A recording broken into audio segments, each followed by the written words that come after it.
Amidst Bangalore's vibrant rhythm in a fast-paced city like Bangalore, the house of the hanging gardens, it offers a quiet retreat, fades away the noise within its walls, within its gardens. And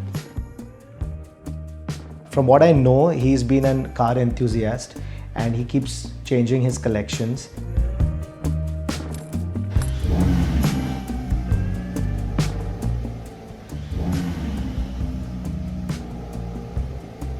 Hi, this is architect Shreyas Patil from Shreyas Patil Architects.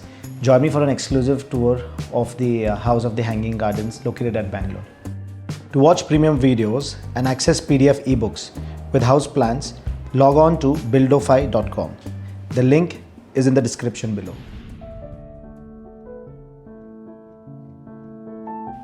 So while the clients approached me to build a house for them, they're a family of 4.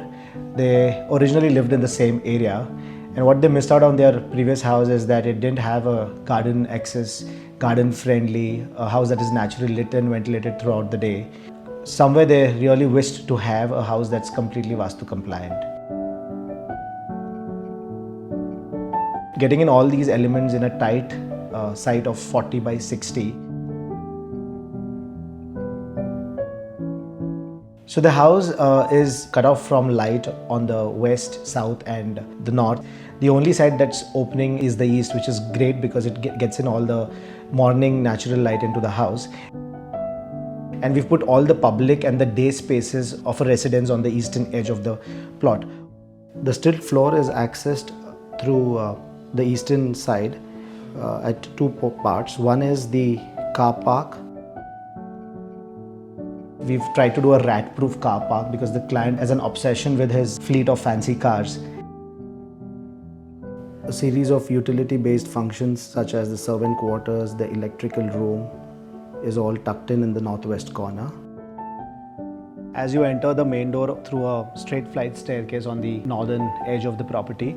So we are at the formal living room. This is a part of the eastern edge of the ground floor.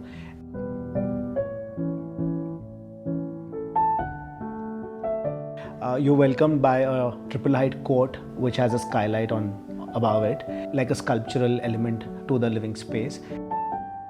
The living room kind of opens to this garden with a small deck and a sit-out, a kind of a coffee area.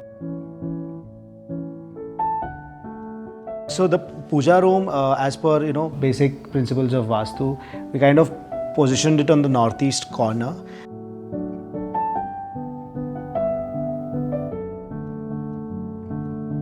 And a back kitchen along with its front kitchen is located on the northwest corner. The real public space, which is the living room, is on the eastern side. This concept runs throughout the house because even on the first floor, the family room is on the eastern edge. A set of 3 windows are divided into 2 halves. The lower part is a panelled teakwood shutter that opens with a top-hung mechanism, which also gives a sense of privacy because of the angle and the depth, and also brings in a lot of cross-ventilation into the space. Across this room is the older daughter's bedroom.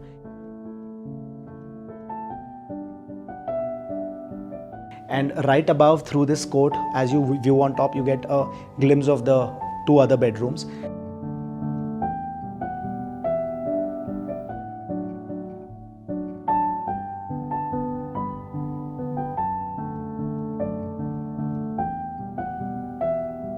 Regarding the vertical arrangement of the house is vertically connected through a central shaft of staircase.